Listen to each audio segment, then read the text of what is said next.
ಮಹಾಭಾರತದ ಆದಿಪರ್ವದ 56ನೇ ಅಧ್ಯಾಯದಲ್ಲಿ 41ನೇ ಶ್ಲೋಕ. ತತ್ರ ಶ್ಲೋಕೋ ಭವತಿ ಯಂ ಯಂ ಕರಾಭ್ಯಾಂ ಸ್ಪೃಶತಿ ಜೀರ್ಣಂ ಸ ಸುಖಮಶ್ನುತೆ ಪುನರ್ಯುವಾಭ್ಯಾಂ ಭವತಿ ತಸ್ಮಾತ್ ತಂ ಶಂತನುಂ ವಿದುಃ.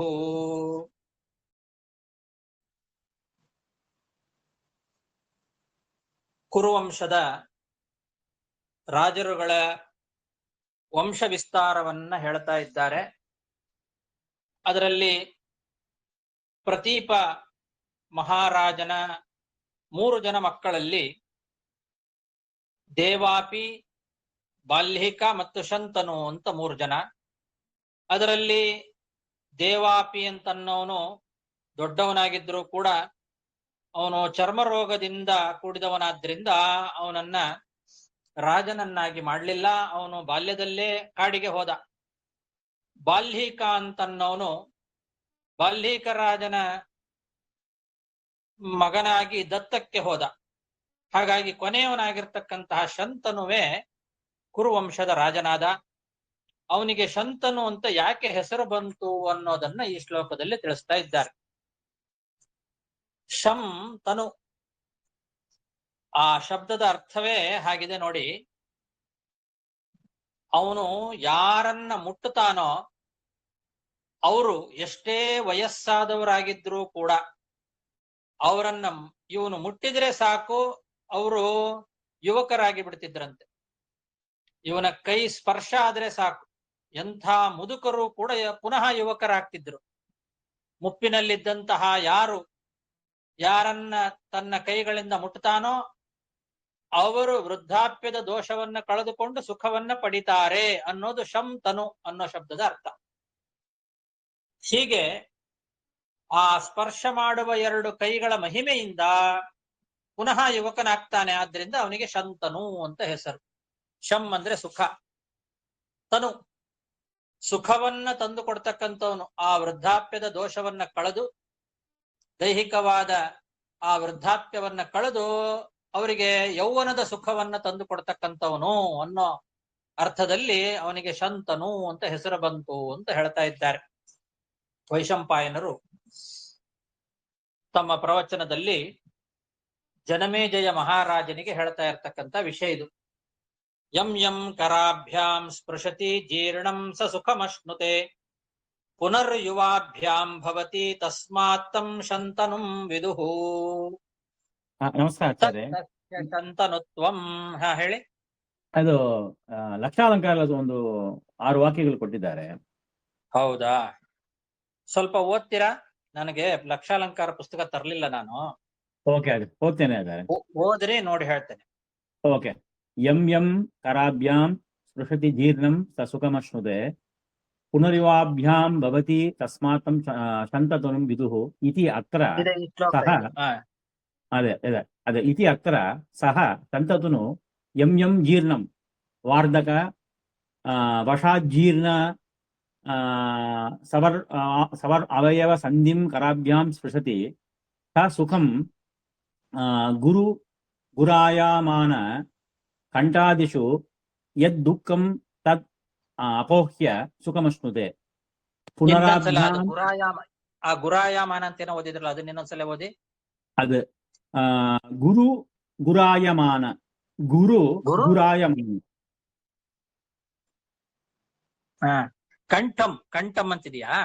ಅದೇ ಗುರಾಯಮಾನಕ್ಕೆ ಬಂದು ಕಂಠಾದಿಷು ಯತ್ ದುಃಖಂ ತತ್ ಅಪೋಹ್ಯ ಸುಖಮಶ್ನುತೆ ಏನಾಗಿದ್ದಾರೆ. ಅಂದ್ರೆ ಕಂಠದಲ್ಲಿ ಗುರು ಗುರು ಗುರು ಅಂತ ಶಬ್ದ ಇರ್ತದಲ್ವಾ? ವಯಸ್ಸಾದ ಮೇಲೆ ವೃದ್ಧಾಪ್ಯದಲ್ಲಿ ಕಂಠದಲ್ಲಿ ಗುರುಗುರಾಯಮಾನ ಶಬ್ದ. ವಯಸ್ಸಾದ ಮೇಲೆ ಕಂಠದಲ್ಲಿ ಗುರು ಗುರು ಗುರು ಅಂತ ಶಬ್ದ ಬರ್ತದೆ. ಸ್ಪಷ್ಟವಾದ ಇದು ಇರೋದಿಲ್ಲ. ಯುವಕರಿಗೆ ಇರೋ ಹಾಗೆ ಧ್ವನಿಯಲ್ಲಿ ಸ್ಪಷ್ಟತೆ ಇರೋದಿಲ್ಲ. ಕಫ ಮತ್ತೆ ಪಿತ್ತ ಮೊದಲಾದವುಗಳಿಂದ ಗುರು ಗುರು ಅಂತ ಶಬ್ದ ಆಗ್ತಾ ಇರ್ತದೆ. ಆ ದೋಷವನ್ನ ಕಳೆದು ಮತ್ತೆ ಯೌವನವನ್ನ ತಂದು ಕೊಡ್ತಾ ಇದ್ದ. ಓಕೆ.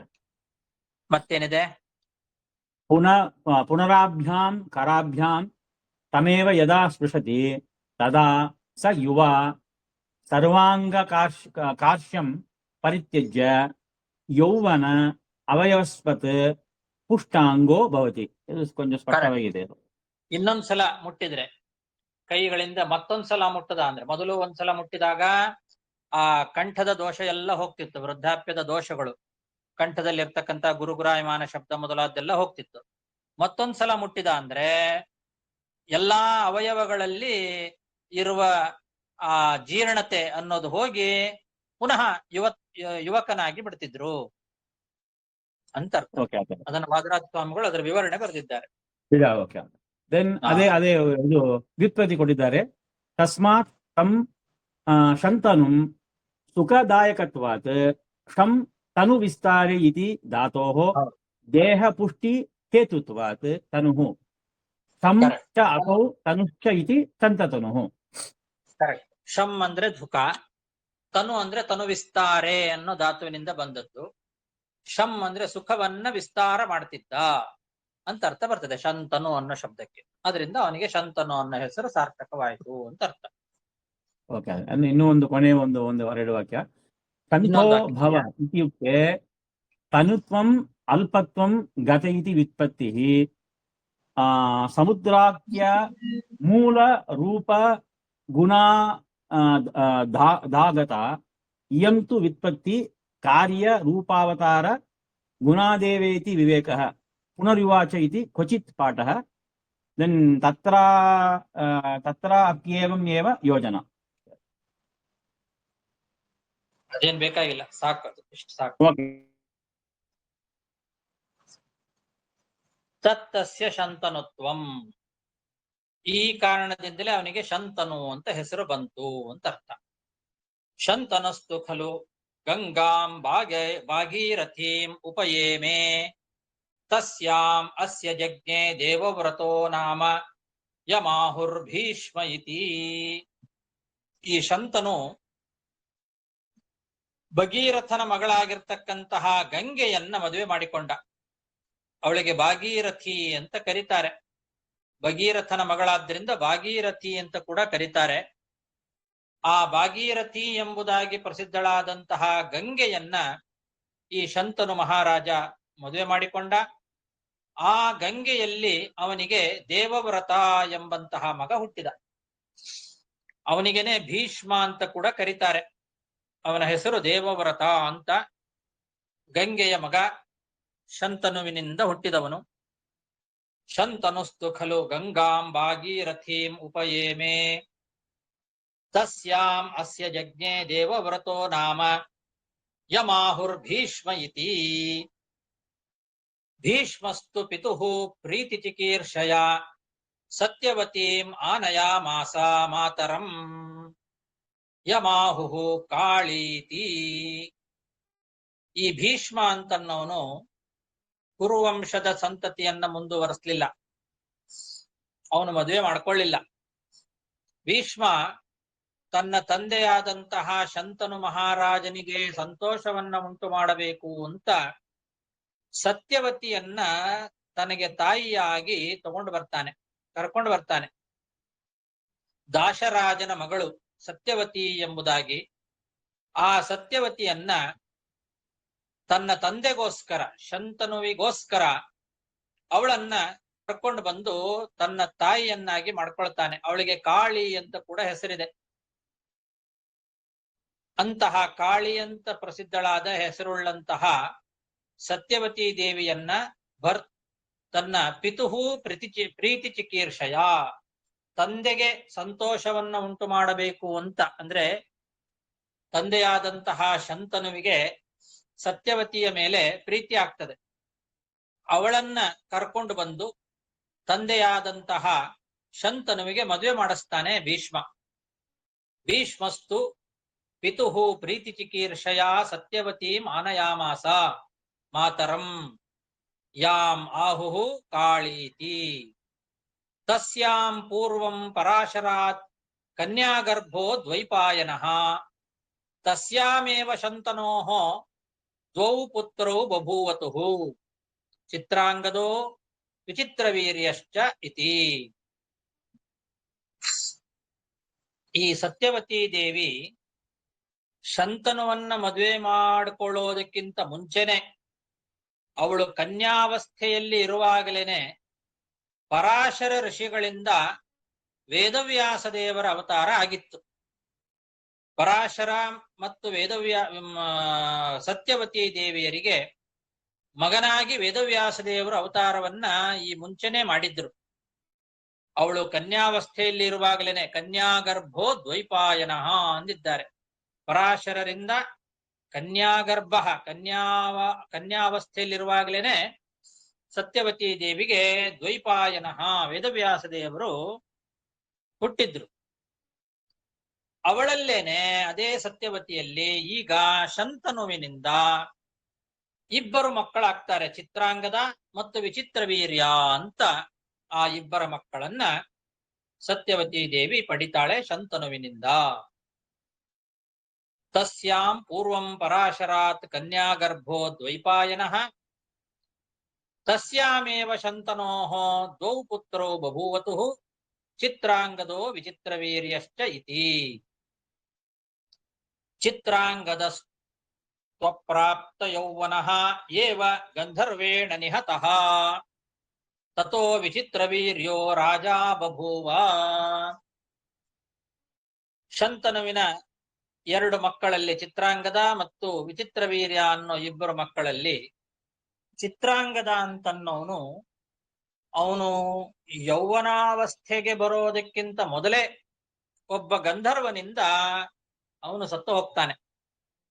ಗಂಧರ್ವನ ಜೊತೆಯಲ್ಲಿ ಯುದ್ಧವನ್ನ ಮಾಡ್ತಾ ಇರುವ ಸಮಯದಲ್ಲಿ ಚಿತ್ರಾಂಗದ ಅಂತನ್ನವನು ಸತ್ತು ಹೋಗ್ತಾನೆ. ಇನ್ನು ಯುವಕನಾಗಿರೋದಿಲ್ಲ, ಅವಾಗ್ಲೇನೆ ಚಿಕ್ಕವನಾಗಿರುವಾಗ್ಲೇನೆ ಚಿತ್ರಾಂಗದ ಅಂತನ್ನವನು ಸತ್ತು ಹೋಗ್ತಾನೆ.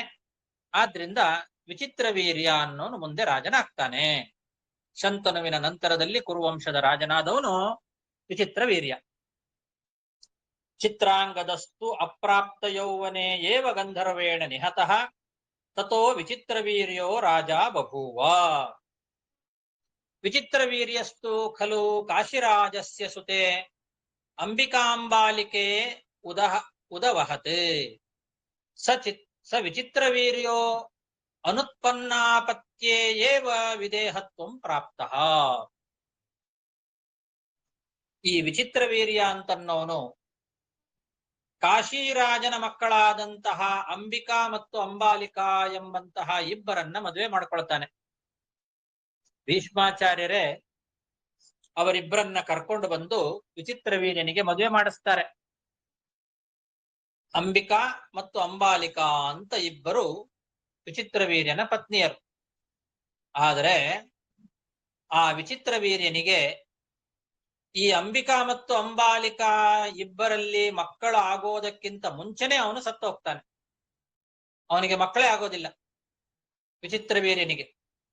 ಇಬ್ಬರು ಹೆಂಡತಿಯರು ಅಂಬಿಕಾ ಮತ್ತು ಅಂಬಾಲಿಕಾ ಅಂತನ್ನವರು ಇಬ್ಬರು ಹೆಂಡತಿಯರಿದ್ರೂ ಕೂಡ ಅವರಿಗೆ ಇನ್ನೂ ಮಕ್ಕಳಾಗಿರೋದಿಲ್ಲ. ಅಷ್ಟರಲ್ಲೇನೆ ವಿಚಿತ್ರವೀರ್ಯನು ಕೂಡ ಸತ್ತು ಹೋಗ್ತಾನೆ. ವಿಚಿತ್ರವೀರ್ಯಸ್ತು ಖಲು ಕಾಶಿರಾಜಸ್ಯ ಸುತೆ ಅಂಬಿಕಾಂಬಾಲಿಕೆ ಉದವಹತ್ ಸ ವಿಚಿತ್ರವೀರ್ಯೋ ಅನುತ್ಪನ್ನಾಪತ್ಯೇವ ವಿದೇಹತ್ವಂ ಪ್ರಾಪ್ತಃ. ತತೋ ಸತ್ಯವತಿ ಚಿಂತಯಾಮಾಸ ಕಥಂ ನು ಖಲು ಶಂತನೋಃ ಪಿಂಡವಿಚ್ಛೇದೋ ನ ಸ್ಯಾದಿತಿ. ಈ ಸಮಯದಲ್ಲಿ ಶಂತನುವಿನ ಪತ್ನಿಯಾದಂತಹ ಸತ್ಯವತಿ ದೇವಿ ಆಲೋಚನೆಯನ್ನ ಮಾಡ್ತಾಳೆ. ಈ ಶಂತನು ಮಹಾರಾಜನ ವಂಶ ಅಂತನ್ನೋದು ಹೇಗೆ ಮುಂದುವರಿಯೋದು? ವಿಚ್ಛೇದ ಆಗಬಾರದು, ಅದಕ್ಕೇನ್ ಮಾಡಬೇಕು ಅಂತ ಆಲೋಚನೆಯನ್ನ ಮಾಡ್ತಾಳೆ. ಶಂತನುವಿನ ಪಿಂಡ ವಿಚ್ಛೇದೋ ನ ಸ್ಯಾತ್. ಶಂತನುವಿನ ಮುಂದೆ ಆ ಒಂದು ವಂಶದ ವಿಚ್ಛೇದ ಆಗಬಾರದು, ಅದಕ್ಕೆ ಏನು ಮಾಡಬೇಕು ಅಂತ ಸತ್ಯವತಿ ದೇವಿ ಆಲೋಚನೆಯನ್ನ ಮಾಡಿದ್ಲು. ತತೋ ಸತ್ಯವತಿ ಚಿಂತಯಾಮಾಸ ಕಥಂ ನು ಖಲು ಶಂತನೋಃ ಪಿಂಡ ವಿಚ್ಛೇದೋ ನ ಸ್ಯಾದಿತಿ. ಸಾ ಅಥ ದ್ವೈಪಾಯನಂ ಚಿಂತಯಾಮಾಸ ಸೋ ಅಗ್ರತಃ ಸ್ಥಿತಃ ಕಿಂ ಕರವಾಣಿ ಇತಿ ಮಾತರಿ. ತಂ ಸತ್ಯವತ್ಯುವಾಚ ಭ್ರಾತ ತೇ ಅನಪತ್ಯಯೇವ ಸ್ವರ್ಗತಃ ತಸ್ಯಾರ್ಥೆ ಅಪತ್ಯಂ ಉತ್ಪಾದಯ ಇತಿ. ಸತ್ಯವತಿ ದೇವಿ ಈ ರೀತಿ ಆಲೋಚನೆಯನ್ನ ಮಾಡಿ ವೇದವ್ಯಾಸ ದೇವರನ್ನ ಸ್ಮರಣೆ ಮಾಡ್ತಾಳೆ. ಸತ್ಯವತಿ ದೇವಿಗೆ ಮೊದಲೇ ವೇದವ್ಯಾಸ ದೇವರು ಮಗನಾಗಿ ಅವತಾರವನ್ನ ಮಾಡಿದಾಗ ವರವನ್ನ ಕೊಟ್ಟಿರ್ತಾರೆ. ನೀನು ಯಾವಾಗ ನನ್ನನ್ನ ಸ್ಮರಣೆ ಮಾಡ್ಕೊಳ್ತೀಯೋ ಕೂಡಲೇ ನಿನ್ನ ಕಣ್ಣು ಮುಂದೆ ಇರ್ತೇನೆ ಅಂತ ವರವನ್ನ ಕೊಟ್ಟು ಅವರು ಹೊರಟೋಗಿರ್ತಾರೆ. ಇವಳ ಜೊತೆಯಲ್ಲಿರೋದಿಲ್ಲ. ಅವಳಿಗೆ ಈ ಸಮಯದಲ್ಲಿ ವೇದವ್ಯಾಸ ದೇವರ ಸ್ಮರಣೆ ಬರ್ತದೆ. ವೇದವ್ಯಾಸ ದೇವರನ್ನ ಸ್ಮರಿಸಿದ ತಕ್ಷಣದಲ್ಲೇ ವೇದವ್ಯಾಸ ದೇವರು ಬಂದು ಎದುರಿಗೆ ನಿಂತು ಅಮ್ಮ ಏನು ಮಾಡ್ಲಿ ಅಂತ ಕೇಳ್ತಾರೆ. ಸೊ ಅಗ್ರತಃ ಸ್ಥಿತಃ ಕಿಂ ಕರವಾಣಿ ಇತಿ ಮಾತರಿ. ಏನ್ ಮಾಡ್ಲಿ ಅಂತ ವೇದವ್ಯಾಸ ದೇವರು ಕೇಳಿದ ತಕ್ಷಣದಲ್ಲಿ ಆ ಸತ್ಯವತಿ ದೇವಿ ಹೇಳ್ತಾಳೆ, ನಿನ್ನ ತಮ್ಮ ಮಕ್ಕಳನ್ನ ಪಡೆಯದೆ ಸ್ವರ್ಗಸ್ಥನಾಗಿ ಬಿಟ್ಟಿದ್ದಾನೆ, ಅವನ ಸಲುವಾಗಿ ಮಕ್ಕಳನ್ನ ಪಡಿ ಅಂತ ಹೇಳಿದ್ಲು ಸತ್ಯವತಿ ದೇವಿ ವೇದವ್ಯಾಸ ದೇವರಿಗೆ. ಅಂದ್ರೆ ಈ ವಿಚಿತ್ರ ವೀರ್ಯ ಅಂತನ್ನೋನು ವೇದವ್ಯಾಸರಿಗೆ ತಮ್ಮ ಆಗಬೇಕು. ಯಾಕೆ ಸತ್ಯವತಿಯ ಮತ್ತೊಬ್ಬ ಮಗ. ಹಾಗಾಗಿ ನಿನ್ನ ತಮ್ಮ ಮಕ್ಕಳನ್ನ ಪಡೆಯದೆ ಸ್ವರ್ಗಸ್ಥನಾಗಿದ್ದಾನೆ, ಅವನ ಸಲುವಾಗಿ ನೀನು ಮಕ್ಕಳನ್ನ ಪಡಿ ಅಂತ ಹೀಗೆ ವೇದವ್ಯಾಸ ದೇವರನ್ನ ಕೇಳಿಕೊಳ್ತಾಳೆ ಸತ್ಯವತಿ ದೇವಿ.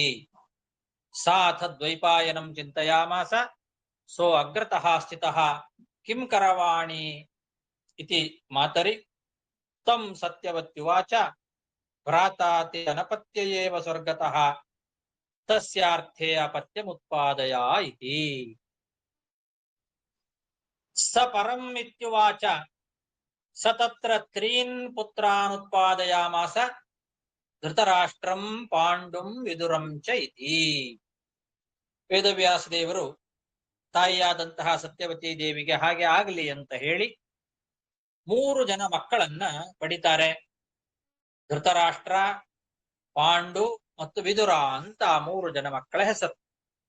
ಈ ರೀತಿ ವೇದವ್ಯಾಸ ದೇವರಿಂದ ಅಂಬಿಕಾ ಮತ್ತು ಅಂಬಾಲಿಕಾ ಅವರಿಗೆ 3 ಜನ ಮಕ್ಕಳು, ಧೃತರಾಷ್ಟ್ರ, ಪಾಂಡು ಮತ್ತು ವಿದುರ ಅಂತ 3 ಜನ ಮಕ್ಕಳು ಹುಟ್ಟುತ್ತಾರೆ.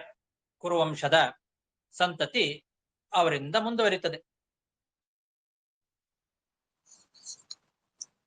ಸ ಪರಮಿತ್ಯುವಾಚ ಸ ತತ್ರ ತ್ರೀನ್ ಪುತ್ರಾನ್ ಉತ್ಪಾದಯಾಮಾಸ ಧೃತರಾಷ್ಟ್ರಂ ಪಾಂಡುಂ ವಿದುರಂ ಚೇತಿ. ಧೃತರಾಷ್ಟ್ರಸ್ಯ ರಾಜ್ಞಃ ಪುತ್ರಾಣಾಂ 100 ಬಭೂವ ಗಾಂಧಾರ್ಯಾಂ ವರದಾನಾತ್ ತೇಷಾಂ ಚ ಧರ್ತರಾಷ್ಟ್ರಾಣಾಂ 4 ಪ್ರಧಾನಾಃ ದುರ್ಯೋಧನೋ ದುಶ್ಯಾಸನೋ ವಿಕರ್ಣಃ ಚಿತ್ರಸೇನಶ್ಚ ಇತಿ. ಇದರಲ್ಲಿ ಮೊದಲನೆಯವನು ಧೃತರಾಷ್ಟ್ರ. ಆ ಧೃತರಾಷ್ಟ್ರನ ಹೆಂಡತಿಯಾದಂತಹ ಗಾಂಧಾರಿ ದೇವಿಗೆ ವರಬಲದಿಂದ 100 ಜನ ಮಕ್ಕಳು ಹುಟ್ಟುತ್ತಾರೆ. ಆ 100 ಜನ ಮಕ್ಕಳಲ್ಲಿ 4 ಜನ ಪ್ರಧಾನರು ಅಂತ ಹೇಳ್ತಾ ಇದ್ದಾರೆ. 4 ಪ್ರಧಾನಾಹ ಅಂತ ಯಾರ್ಯಾರು ಅಂದ್ರೆ ದುರ್ಯೋಧನ, ದುಶ್ಯಾಸನ, ವಿಕರ್ಣ ಮತ್ತು ಚಿತ್ರಸೇನ ಅಂತ ಇವರು 4 ಜನ ಪ್ರಧಾನರು. ಈ 4 ಜನ ಪ್ರಧಾನರಾದಂತಹ ಒಟ್ಟು 100 ಜನ ಮಕ್ಕಳು ಗಾಂಧಾರಿಗೆ ಧೃತರಾಷ್ಟ್ರನ ಮಕ್ಕಳಾಗಿ ಹುಟ್ಟುತ್ತಾರೆ. ಧೃತರಾಷ್ಟ್ರಸ್ಯ ರಾಜ್ಞಃ ಪುತ್ರಾಣಾಂ 100 ಬಭೂವ ಗಾಂಧಾರ್ಯಾಂ ವರದಾನಾತ್ ತೇಷಾಂ ಚ ಧರ್ತರಾಷ್ಟ್ರಾಣಾಂ 4 ಪ್ರಧಾನಾಃ ದುರ್ಯೋಧನೋ ದುಶ್ಯಾಸನೋ ವಿಕರ್ಣಶ್ಚಿತ್ರಸೇನಶ್ಚ ಇತಿ. ಪಾಂಡೋಸ್ತು ಕುಂತಿ ಮಾದ್ರಿ ಇತಿ ಸ್ತ್ರೀರತ್ನೆ ಬಭೂವತುಃ. ಸ ಮೃಗಯಾಂ ಚರನ್ ಮೈಥುನಗತಂ ಋಷಿಂ ಮೃಗಚಾರಿಣಂ ಬಾಣೇನ ಆಜಘಾನ. ಎರಡನೆಯವನು ಪಾಂಡು. ಆ ಪಾಂಡುವಿಗೆ ಕುಂತಿ ಮತ್ತು ಮಾದ್ರಿ ಅಂತ ಇಬ್ಬರು ರತ್ನಪ್ರಾಯರಾದಂತಹ ಸ್ತ್ರೀಯರು ಪತ್ನಿಯರಾಗಿದ್ರು ಅಂತ ಹೇಳ್ತಾ ಇದ್ದಾರೆ. ಸ್ತ್ರೀರತ್ನೇ ಬಭೂವತು, ಬಹಳ ರತ್ನದಂತೆ ಇರುವಂತಹ ಇಬ್ಬರು ಹೆಂಡತಿಯರು ಪಾಂಡುವಿಗೆ ಕುಂತಿ ಮತ್ತು ಮಾದ್ರಿ ಅಂತ ಇಬ್ಬರು ಹೆಂಡತಿಯರಾಗಿದ್ರು. ಈ ಪಾಂಡು ಒಂದು ಸಲ ಬೇಟೆಯನ್ನ ಆಡ್ತಾ ಮೃಗವೇಷದಲ್ಲಿ ಇರುವಂತಹ ಒಬ್ಬ ಋಷಿಯನ್ನ ಬಾಣದಿಂದ ಹೊಡೆದು ಬಿಟ್ಟ. ಆ ಋಷಿ ಮೃಗವೇಷವನ್ನ ಧಾರಣೆ ಮಾಡಿ ತನ್ನ ಪತ್ನಿಯ ಜೊತೆಯಲ್ಲಿ ಮೈಥುನದಲ್ಲಿ ನಿರತನಾಗಿದ್ದ. ಅಂತಹ ಒಬ್ಬ ಋಷಿಯನ್ನ ಗೊತ್ತಾಗದೆ ಸಾಧಾರಣ ಒಂದು ಮೃಗ ಅಂತ ತಿಳಿದು ಅದನ್ನ ಬಾಣದಿಂದ ಹೊಡೆದು ಬಿಟ್ಟ ಪಾಂಡು. ಪಾಂಡೋಸ್ತು ಕುಂತಿ ಮಾದ್ರೀತಿ ಸ್ತ್ರೀರತ್ನೆ ಬಭೂವತು ಸ ಮೃಗಯಾಂ ಚರನ್ ಮೈಥುನಗತಂ ಋಷಿಂ ಮೃಗಚಾರಿಣಂ ಬಾಣೇನ ಅನುಜಘಾನ. ಸ ಬಾಣವಿದ್ಧ ಉವಾಚ ಪಾಂಡುಂ. ಅತ್ರ ಶ್ಲೋಕೋ ಭವತಿ ಯೋ ಅಕೃತಾರ್ಥಂ ಹಿಮಾಂ ಕ್ರೂರ ಬಾಣೇನಾಘ್ನಾ ಮೃಗವ್ರತಂ ತ್ವಾಮಪ್ಯೇತಾದೃಶೋ ಭಾವಃ ಕ್ಷಿಪ್ರಮೇವ ಗಮಿಷ್ಯತಿ ಇತಿ ಮೃಗವ್ರತಚಾರಿಣ ಋಷಿಣ ಶಪ್ತಃ. ಈ ರೀತಿ ಬಾಣದಿಂದ ಆ ಋಷಿಯನ್ನ ಹೊಡೆದಾಗ ಬಾಣದ ಏಟನ್ನ ತಿಂದಂತಹ ಋಷಿ ಆ ಪಾಂಡುವಿಗೆ ಹೇಳ್ತಾನೆ, ಅಲ್ಲಿ ಇರುವಂತಹ ಶ್ಲೋಕ ಇದು, ಎಲೆ ಕ್ರೂರನಾದಂತಹ ವ್ಯಕ್ತಿಯೇ, ಮೃಗವೇಷವನ್ನ ಧಾರಣೆ ಮಾಡಿ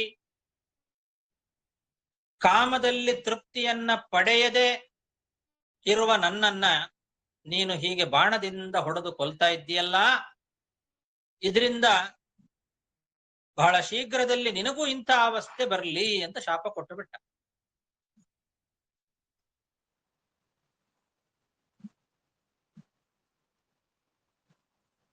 ಅಕೃತಾರ್ಥಂ ಹಿಮಾಂ ಅಂತ, ನಾ ಇನ್ನೂ ಕೃತಾರ್ಥನಾಗಿರ್ಲಿಲ್ಲ, ಕಾಮದ ತೃಪ್ತಿಯನ್ನ ನಾನಿನ್ನೂ ಪಡೆಯದೆ ಇರುವಾಗಲೇನೆ ನನ್ನನ್ನ ಹೀಗೆ ಬಾಣದಿಂದ ಹೊಡೆದಿದ್ದೀಯಲ್ಲ, ಹಾಗಾಗಿ ನಿನಗೂ ಕೂಡ ಇಂಥ ಅವಸ್ಥೆ ಬರ್ಲಿ, ಕ್ಷಿಪ್ರಮೇವ ಆದಷ್ಟು ಬೇಗ ನಿನಗೂ ಕೂಡ ಇದೇ ರೀತಿಯಾದ ಅವಸ್ಥೆ ಬರ್ಲಿ ಅಂತ ಆ ಋಷಿ ಶಾಪವನ್ನ ಕೊಟ್ಟಿದ್ದಾನೆ. ಹೀಗೆ ಪಾಂಡು ಮೃಗವ್ರತಧಾರಿಯಾದಂತಹ ಋಷಿಯಿಂದ ಶಾಪಗ್ರಸ್ತನಾದ. ಸ ಬಾಣವಿದ್ಧ ಉವಾಚ ಪಾಂಡುಂ. ಅತ್ರ ಶ್ಲೋಕೋ ಭವತಿ ಯೋ ಅಕೃತಾರ್ಥಂ ಹಿಮಾಂ ಕ್ರೂರ ಬಾಣೇನಾಘ್ನಾ ಮೃಗವ್ರತಂ ತ್ವಾಮಪ್ಯೇತಾದೃಶೋ ಭಾವಃ ಕ್ಷಿಪ್ರಮೇವ ಗಮಿಷ್ಯತಿ ಇತಿ ಮೃಗವ್ರತಚಾರಿಣ ಋಷಿಣ ಶಪ್ತಃ.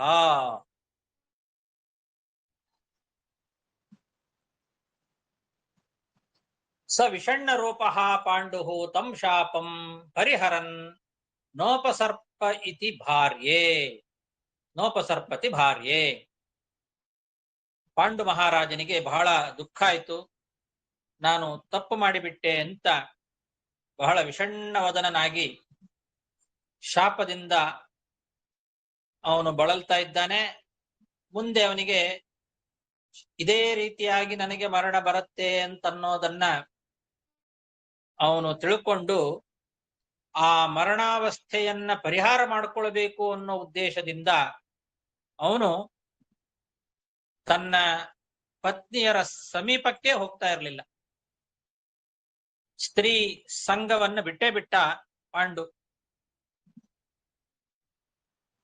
ಯಾಕೆ ಅಂದ್ರೆ ಮುಂದೆ ನನಗೆ ಇದೇ ರೀತಿ ಮರಣ ಬರ್ತದೆ ಅಂತ ಆ ಋಷಿಯ ಶಾಪದಿಂದ ಗೊತ್ತಾಗಿ ಏನಾದ್ರೂ ಮಾಡಿ ಆ ಶಾಪದಿಂದ ಪರಿಹಾರ ಮಾಡಿಕೊಳ್ಬೇಕು ಅಂತ ಅವನು ಸ್ತ್ರೀ ಸಂಗಮ ಸುಖವನ್ನ ಪರಿತ್ಯಾಗ ಮಾಡಿಬಿಟ್ಟ ಪಾಂಡು. ಸ ವಿಷಣ್ಣ ರೂಪಃ ಪಾಂಡುಃ ತಂ ಶಾಪಂ ಪರಿಹರನ್ ನೋಪಸರ್ಪತಿ ಭಾರ್ಯೆ.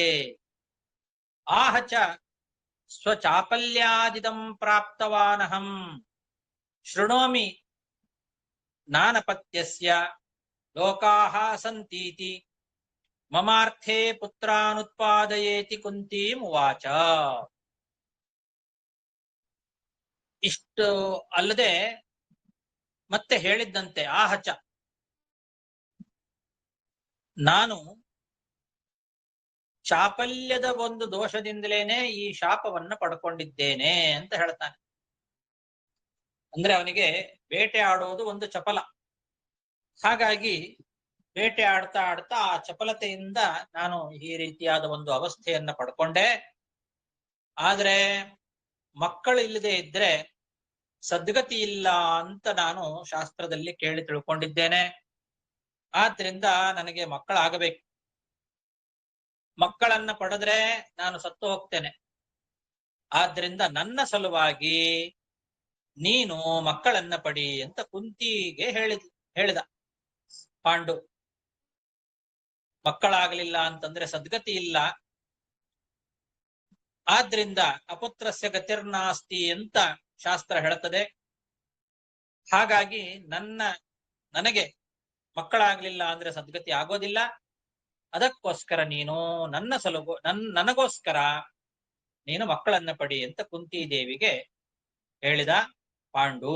ಆಹಚ ಸ್ವಚಾಪಲ್ಯಾದಿದಂ ಪ್ರಾಪ್ತವಾನಹಂ ಶೃಣೋಮಿ ನಾನಪತ್ಯಸ್ಯ ಲೋಕಾಹ ಸಂತೀತಿ ಮಮಾರ್ಥೇ ಪುತ್ರಾನುತ್ಪಾದಯ ಇತಿ ಕುಂತೀಂ ಉವಾಚ.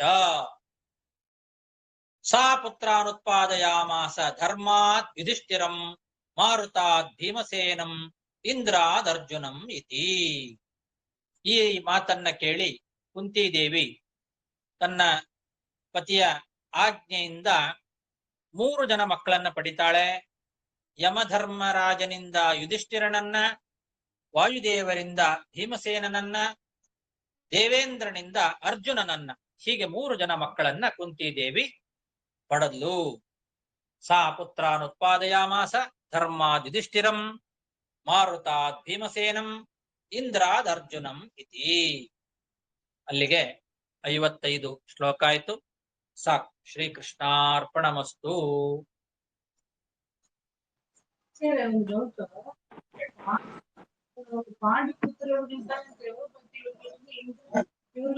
ನಮಸ್ಕಾರ ಗುರುಗಳೇ, ಧನ್ಯವಾದಗಳು.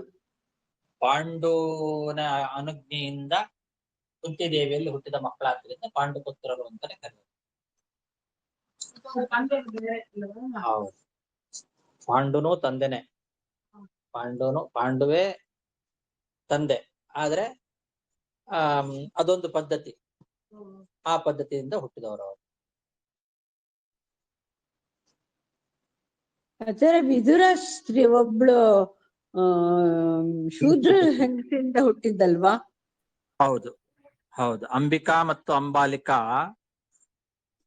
ಇಬ್ಬರಿಂದ ಅವರಿಬ್ರು ಹೆದರ್ಕೊಳ್ತಾರೆ. ಆವಾಗ 3ನೇ ಸಲ ಹೋದಾಗ ದಾಸಿಯನ್ನ ಕಳಿಸ್ತಾರ. ಅವರು ಹೆದರಿ ಬಿಟ್ಟು ತಾವು ಹೋಗೋದಿಲ್ಲ, ದಾಸಿಯನ್ನ ಕಳಿಸ್ತಾರೆ. ಆವಾಗ ಆ ದಾಸಿಯಿಂದ ಹುಟ್ಟಿದವನು ವಿದುರ. ಅಂತೂ 3 ಜನರು ಕೂಡ ವೇದವ್ಯಾಸ ದೇವರ ಮಕ್ಕಳು. ಅದು ಮುಂದೆ ಅದರದ್ದು ವಿಸ್ತಾರವಾಗಿ ಅದರ ಕತೆ ಬರುತ್ತೆ. ಇವಾಗ ಸಂಕ್ಷೇಪವಾಗಿ ಯಾರ್ಯಾರ ಮಕ್ಕಳು ಅನ್ನೋದನ್ನ ಮಾತ್ರ ಈ ಅಧ್ಯಾಯದಲ್ಲಿ ಹೇಳ್ತಾ ಹೋಗ್ತಾರೆ. ಇದರದ್ದೇ ವಿಸ್ತಾರವನ್ನು ಮುಂದೆ ಮಾಡ್ತಾರೆ. ಆವಾಗ ಆ ಕಥೆ ಎಲ್ಲ ವಿಸ್ತಾರವಾಗಿ ಬರುತ್ತೆ. ನೋಡೋಣ. ಓಕೆ ಆಚಾರ್ಯ, ನಮಸ್ಕಾರ ಗುರುಗಳೇ, ಧನ್ಯವಾದಗಳು. ಹರೇ ನಮಃ. ಹರೇ ನಮಃ ಆಚಾರ್ಯ. ಮಹಾಭಾರತ ಇವಾಗ ನೋಡಿ ಹಿಡಿತಾ ಇದೆ. ಹೌದು. ಹರೇ ಆಚಾರ್ಯ. ಹರೇ ಶ್ರೀನಿವಾಸ. ನಮಸ್ಕಾರ ಗುರುಗಳೇ. ಹರೇ ನಮಃ.